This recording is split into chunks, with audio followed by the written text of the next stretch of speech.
asal kata Pentakosta ya. Jadi sebutan yang benar Pentakosta atau Pentekosta. Ya, selain itu sebutannya adalah salah. Hanya dua itu saja. Pentakosta dan Pentekosta. Pentakosta ternyata berasal dari kata Yunani. Ya, Pentekoste bentuk feminin dari Pentekonta. Dan secara harfiah artinya 50. Ya. Jadi Pentakosta harfiahnya adalah 50. Nah, kata serapan bahasa Yunani Pentakosta hanya dijumpai dalam Perjanjian Baru, yaitu di dalam Kisah Para Rasul pasal 2 ayat 1, Kisah Para Rasul pasal 20 ayat 16, dan 1 Korintus pasal 16 ayat 8. Jadi kata serapan Pentakosta hanya dijumpai dalam Perjanjian Baru. Ya, hanya secara eksplisit dikatakan bahwa itu adalah Pentakosta, serapannya itu dalam Perjanjian Baru. Ada di 3 ayat ya.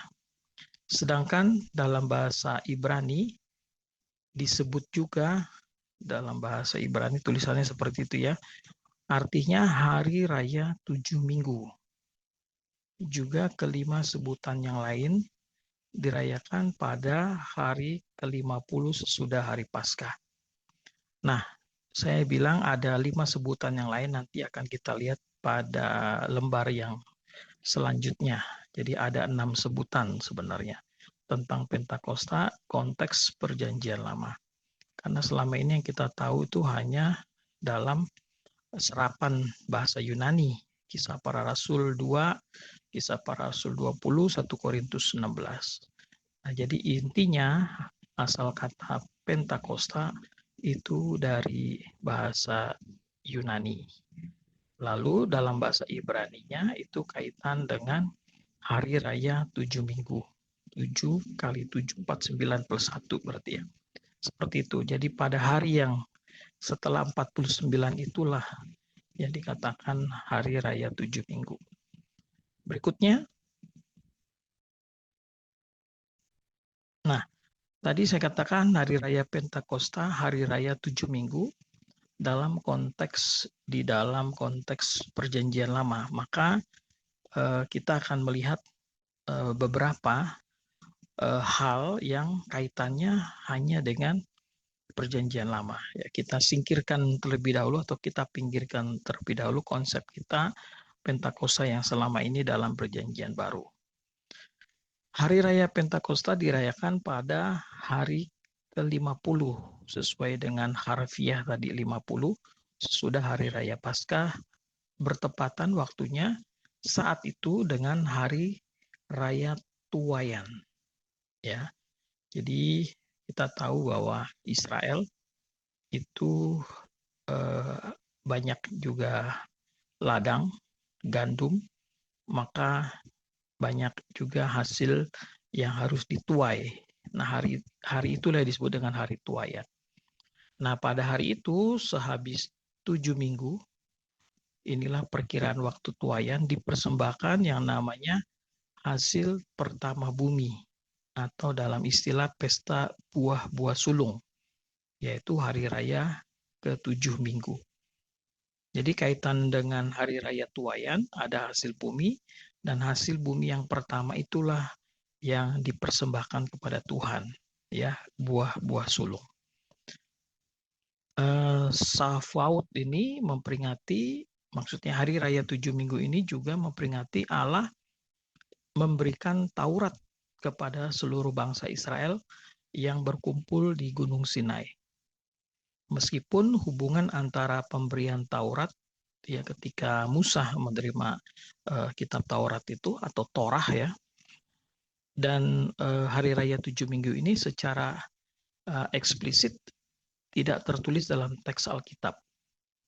Tetapi bagi orang Israel, hari raya 7 minggu ini itu dikaitkan tepat juga dengan hari di mana Musa menerima kitab Taurat. Jadi satu kali peristiwa ketika hari raya 7 minggu, di situ juga hari yang namanya penyerahan kitab Taurat atau pemberian kitab Taurat. Nah, dengan demikian dalam konteks perjanjian lama kita tahu bahwa hari raya 7 minggu disebut juga hari raya menuai dalam konteks ladang ya, gandum dan seterusnya. Dan juga hari raya bungaran ya. Kita bisa lihat di Keluaran 23:16, Keluaran 34:22 dan kitab Bilangan 28:26. Nah, kemudian hari itu, yaitu hari raya 7 minggu, yang disebut hari raya menuai, hari raya bungaran, itu dikenal juga sebagai hari raya Pentakosta, karena dirayakan pada hari ke-50, dihitung dari hari Sabat permulaan hari raya Paskah. Hari ini ditandai dengan perkumpulan kudus dan mempersembahkan korban-korban. Jadi ada dua peristiwa yang tentu saja kita harus bedakan. Bagi orang Yahudi pada saat itu, merayakan Pentakosta itu identik dengan hari raya menuai dan hari raya bungaran. Tetapi juga kalau dihitung ke-50 itu dari hari Sabat permulaan hari raya Paskah, dihitung nantinya sampai ke hari yang ke-50, itu yang disebut juga namanya Pentakosta. Nah, pada hari itu ditandai dengan perkumpulan kudus dan juga mempersembahkan korban-korban. Jadi lebih kompleks, lebih lengkap. Hari Raya Pentakosta ini perpaduan dari perjanjian lama, ya, tradisi mereka soal menuai, bungaran dan seterusnya, dengan secara dihitung secara jelas hari yang ke-50 itu adalah hari raya Pentakosta yang ditandai dengan perkumpulan kudus, perhimpunan kudus, persekutuan kudus, dan juga di sana ada persembahan korban-korban. Ya, jadi kita sudah melihat bahwa Pentakosta konteks perjanjian lama itu dikaitkan dengan tuaian, hari raya menuai, persembahan buah-buah sulung, hari raya bungaran, dan juga pemberian kitab Taurat ya dari Tuhan kepada Musa. Selanjutnya kita lihat.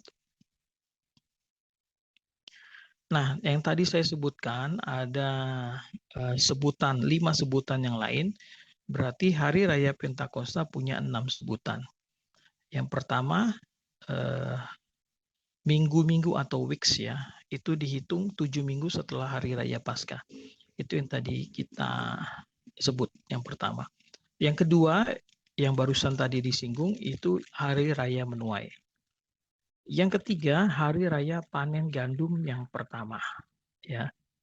Yang keempat, hari raya buah sulung, yaitu perayaan panen gandum buah sulung yang menjadi dasar nama perayaan itu. Jadi namanya adalah hari raya buah sulung. Jadi semua hasil bumi yang buah sulung itu yang dipersembahkan kepada Tuhan. Yang kelima, hari raya Pentakosta disebut juga hari penghentian, refraining, holding back. Jadi merupakan dasar bahwa pada hari ini sungguh-sungguh terdapat larangan bekerja dan bekerja harus menjadi hari libur. Ya. Yang keenam, sebutannya hari raya Pentakosta, yaitu pada ibadah liturgi doa hari raya itu orang-orang Yahudi menyebutnya sebagai saat pemberian Taurat kami. Nah, jadi kita sudah pahami bahwa hari raya Pentakosta dalam konteks perjanjian lama itu bahkan punya 6 sebutan ini, ya. Jadi sangat kompleks bahwa mereka sudah merayakan hal ini dan menjadi satu perayaan yang besar tentunya dalam hal ini ya. Nah, jadi kita bisa pahami Pentakosta bukan saja dalam tanda petik milik perjanjian baru, tetapi ternyata orang-orang Yahudi perjanjian lama itu sudah menghidupi dan menghayati hari raya Pentakosta dengan sebutan yang bermacam-macam. berikutnya. Nah, pertanyaan bagi kita, sebenarnya kalau orang Yahudi itu diwajibkan ziarah ke Yerusalem berapa kali? 3 kali ya.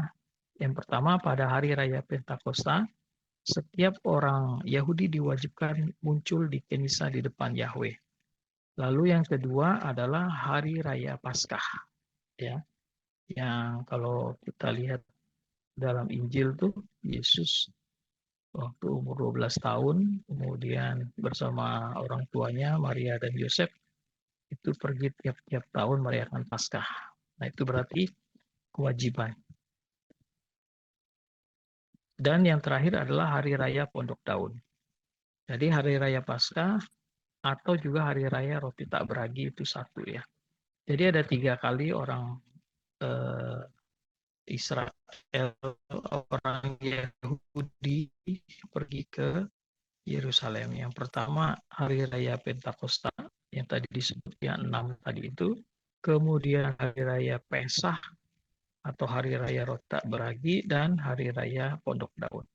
Kita lihat di Ulangan pasal 16 ayat 16 ya.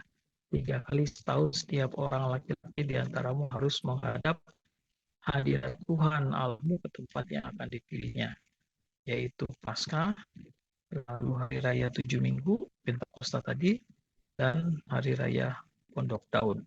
Janganlah ia menghadap hadirat Tuhan dengan tangan hampa. Berarti harus ada yang dipersembahkan, terutama tadi yang namanya buah-buah sulung, perkumpulan kudus, korban-korban sulung, dan seterusnya. Ya, jadi ini kaitannya hari raya Pentakosta yang disebut 7 minggu itu mewajibkan orang-orang Yahudi itu berziarah pergi ke Yerusalem.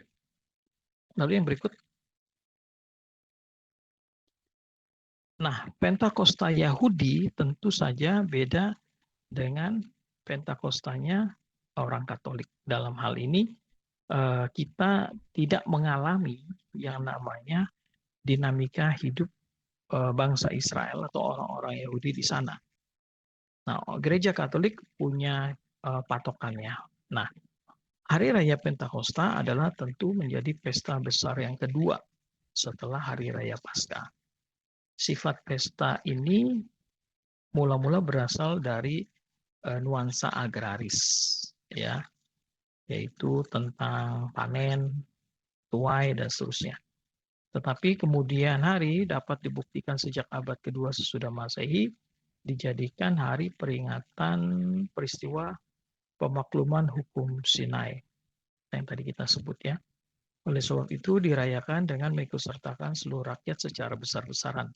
Sebagai pesta mingguan, ia dirayakan pada hari ke-50 setelah Sabat Pesah, Sabat Paskah, dan jatuh pada hari Minggu serta merupakan satu-satunya pesta. Dan pesta-pesta yang dibuktikan itu ternyata ada di dalam Qumran, yaitu tulisan-tulisan yang dikumpulkan, yang sudah lama dikumpulkan, dan di situ ada catatan, termasuk juga pesta-pesta pada hari raya Pentakosta.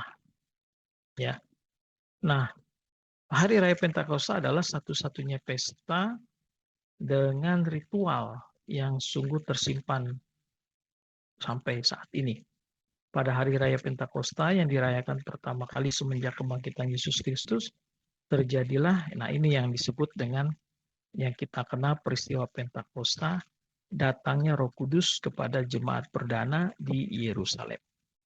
Nah, jadi peristiwa Pentakosta dalam konteks Perjanjian Lama itu mereka punya dasar tersendiri, dan konteks dalam agama Katolik yang gereja kita rayakan adalah hari raya Pentakosta pertama kali semenjak kebangkitan Yesus Kristus, yaitu peristiwa kedatangannya atau datangnya Roh Kudus pada jemaat perdana yang berkumpul di Yerusalem. Kita bisa simak di Kisah Para Rasul pasal 2 ayat 1-4. Nah, sesudah abad yang kedua Masehi, para rabi Yahudi mengubah hari raya Pentakosta. Tidak dihitung dari hari Sabat Paskah, melainkan dihitung 50 hari sesudah hari raya Paskah dan jatuh pada bulan 6, pada tanggal 6 bulan Sivan. umat Kristen masih menggunakan perhitungan yang lama, yaitu 50 hari sesudah Sabat Paskah, sehingga hari raya Pentakosta di kalangan Kristen tetap jatuh pada hari Minggu. Setelah saya lihat, Pentakostanya Yahudi itu tahun ini 2026, itu jatuhnya mulai 21 Mei sore sampai dengan 23 Mei malam. Jadi ini perbedaan yang jelas. Kalau kita kan 23 Mei sore, Sabtu sore ya, Vigili Pentakosta, sampai 24 ya, misa sore, masih ada Minggu sore ya. Nah, itu yang dirayakan hari raya Pentakosta Katolik. Tetapi Pentakostanya orang Yahudi pada tahun ini mereka lebih dulu, yaitu 21 Mei sore sampai 23 Mei malam. Nah, ini perbedaan soal perhitungan ya. Jadi orang Yahudi punya perhitungannya sendiri, tetapi gereja Katolik konsisten dengan perhitungan yang selama ini kita ketahui. Jadi itu perbedaannya ketika menghitung kapan jatuhnya hari Pentakosta, orang Yahudi ternyata lebih dulu ya. 21 Mei, 22 sampai 23 Mei malamnya. Jadi 21 Mei sore ya, mereka 21, 22, 23 ya. Jadi mereka panjang sekali. Karena adalah pesta yang besar bagi mereka, seperti yang saya sebut tadi, ada 6 sebutan. Nah, sedangkan kita gereja Katolik ya, novena Pentakosta 9 hari ya, kemudian ya misa hari raya Pentakosta. Ya mungkin kalau kita lihat ya misa hari raya, kemudian meriah dan sebagainya. Tapi nuansa seperti yang orang Yahudi alami atau orang Yahudi selenggarakan itu tidak ada tempat kita, karena memang kita mendapatkan tradisinya dari kitab suci dan juga peristiwa-peristiwa tradisi para rasul. Kita bukan mengikuti langsung apa yang dialami oleh orang Yahudi. Jadi itu perbedaan Pentakosta Yahudi beda dengan hari Pentakostanya Katolik. Berikutnya, jadi hari raya Pentakosta merupakan hari diberikannya hukum Taurat. Nah, ini kaitannya bahwa Pentakosta itu juga ternyata soal bahasa. Soal bahasa-bahasa. Nah, di era Perjanjian Lama itu diberikannya hukum Taurat. Tapi hari raya Pentakosta juga merupakan hari dicurahkannya Roh Kudus ke atas para rasul di Yerusalem sebagai titik awal terbentuknya gereja Kristen perdana. Kita juga tidak boleh melupakan bahwa pada hari Pentakosta yang pertama di padang gurun ada mujizat tentang Torah dalam 70 bahasa manusia. Nah, kita tidak bisa melihat langsung di dalam Perjanjian Lama ya. Tetapi ada satu kisah pada saat turunnya hukum Taurat, itu kisah yang dipercaya oleh orang-orang Yahudi dan ditulis dalam Midrash Rabbah. Ya, Semot Rabbah pasal 5 ayat 9. Ada kesaksian begini. Rabi Yohanan berkata, ada suara yang keluar dan terbagi ke dalam 70 suara, 70 bahasa, supaya semua bangsa bisa mendengar dan semua umat dan bangsa mendengar suara tersebut dalam bahasa mereka sendiri. Jadi pada saat hari turunnya Torah, turunnya Taurat, itu dikisahkan, dipercaya bahwa ada juga suara yang keluar pada saat itu dan terbagi dalam 70 suara, 70 bahasa, tujuannya agar bisa didengar semua umat, semua orang, semua bangsa di dalam bahasa mereka masing-masing. Nah, itu konteks Perjanjian Lama soal turunnya Taurat atau Torah. Pada Pentakosta Perjanjian Baru terdapat pula mujizat bahasa yang kita tahu dari Kisah Para Rasul pasal 2 ayat 1 sampai 4 ya. Jadi apa lidah-lidah api dan seterusnya yang kita tahu ya. Jadi yang ingin saya katakan begini bahwa dalam perjanjian lama Pentakosta perdana di padang gurun itu soal turunnya Torah atau diberikannya Torah itu juga ada terhitung 70 suara, 70 bahasa yang bisa didengar dan semua umat dari semua umat dan bangsa agar mereka bisa mendengar dalam bahasa mereka masing-masing. Ya, itu yang mungkin menjadi apa ya? eh, inspirasi bagi kita ya bahwa Pentakosta yang di Perjanjian Baru yang kita tahu itu ternyata dulunya dalam Perjanjian Lama dalam konteks turunnya Torah itu sudah ada, bahkan disebut secara jelas ada 70 suara, 70 bahasa. Berikutnya, nah kita coba lihat korelasi hubungan kalau kita tarik benang merah dari penjelasan yang kita simak dari awal sampai dengan slide ini, maka kita coba melihat kok ternyata ada apa ya benang merah yang mungkin kita bisa lihat korelasinya antara Perjanjian Lama dan Perjanjian Baru soal Pentakosta. Nah, secara umum, secara global, antara Perjanjian Lama dan Perjanjian Baru itu selalu ada peristiwa-peristiwa yang saling kait-mengkait. Nah, memang demikianlah kitab suci kita. Perjanjian Lama banyak terdapat tipologi-tipologi dan di Perjanjian Baru adalah peristiwa-peristiwa antitipenya. Jadi, contohnya begini. Pada saat Pentakosta, itu terdapat karunia lidah atau disebut juga dengan karunia bahasa. Nah, tatkala murid-murid yang telah berkumpul dipenuhi dengan Roh Kudus pada hari raya Pentakosta, mulailah mereka berkata ke dalam bahasa-bahasa lain seperti yang diberikan oleh Roh itu kepada mereka untuk dikatakannya. Sehingga banyak orang Yahudi dari luar Palestina, mereka yang sama sekali bukan berbahasa setempat, itu tercengang mendengar puji-pujian bagi Allah yang dalam bahasa dan dialek-dialek yang dipakai di negeri mereka sendiri. Yang dimaksud dengan bahasa lidah di sini adalah bahasa lidah yang benar-benar, yang merupakan karunia Roh Kudus, dan bukan bahasa lidah yang dibuat-buat, dipelajari, atau ditiru, dan ditampilkan oleh pemimpin ibadah dalam puji-pujian dalam gereja masa kini. Maksudnya dengan bunyi-bunyian yang dihafal atau bahkan terpola untuk penampilan biar kelihatan keren dan rohani. Jadi bahasa lidah yang dimaksud itu seperti itu.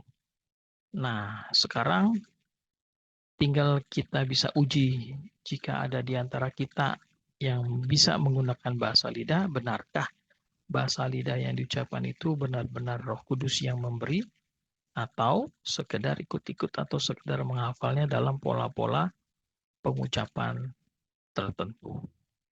Nah, menjadi refleksi bagi kita soal karunia ini. Ya, ini kan karunia yang tentu tidak semua orang bisa. Tuhan yang memberikannya. Karunia ini diberikan Tuhan pasti dengan maksud tertentu, ya. Tuhan akan memberikan karunia kepada orang tertentu itu pasti juga dengan perhitungan tertentu sehingga ada maksud yang mau disampaikan. Yang pastinya peristiwa Pentakosta yang dimaksud adalah mereka berbahasa untuk menjelaskan ya kepada orang lain yang tidak bisa berbahasa mereka dengan bahasa yang orang itu mengerti. Jadi lebih kepada bahasa yang dimengerti. Ya, lidahnya sama, tetapi pengucapan lafalnya yang dipahami berbeda. Sehingga kesaksian yang di Perjanjian Lama 70 suara 70 bahasa itu menjadi lebih jelas ya. dibanding ketika bahasa yang sama sekali yang mungkin kita mendengarnya agak aneh gitu ya. Sekarang persoalannya adalah kalau kita ada bahasa bahasa roh, bahasa lidah gitu ya. Nah, kita sama-sama orang Indonesia gitu loh. Nah, kadang-kala kita bingung, kan kita bahasa Indonesia gitu loh. Apalagi yang mau disampaikan lagi tentang bahasa bahasa rohnya seperti itu. Nah, ini yang kadang-kala menjadi pertanyaan. Konteks perjanjian baru Pentakosta kan seperti itu. Orang yang tidak berbahasa setempat itu disampaikan bahwa ada bahasa lidah yang akhirnya bahasa itu bisa dimengerti oleh orang asing atau orang yang sama sekali tidak memahami bahasa lokal, bahasa setempat. Nah, pada saat itulah orang bisa mengerti, oh ternyata para murid yang tidak pernah kursus bahasa itu mereka bisa secara lancar itu mengucapkan puji-pujian, pewartaan dan seterusnya itu kepada orang yang sama sekali tidak berbahasa yang sama dan satu dengan para murid. Itu apa namanya secara mudahnya kita pahami ya. Nah, dalam konteks yang sekarang kalau ada aliran tertentu dan sebagainya kembali kepada apa namanya prinsip tadi ya. Jelas Tuhan memberikan karunia berbahasa itu tentu ada maksudnya ya. Yang mesti supaya orang itu sombong itu kan Tuhan tidak mau seperti itu. Tetapi supaya ada sesuatu yang barangkali Tuhan sampaikan lewat orang-orang tertentu dalam kurnia berbahasa.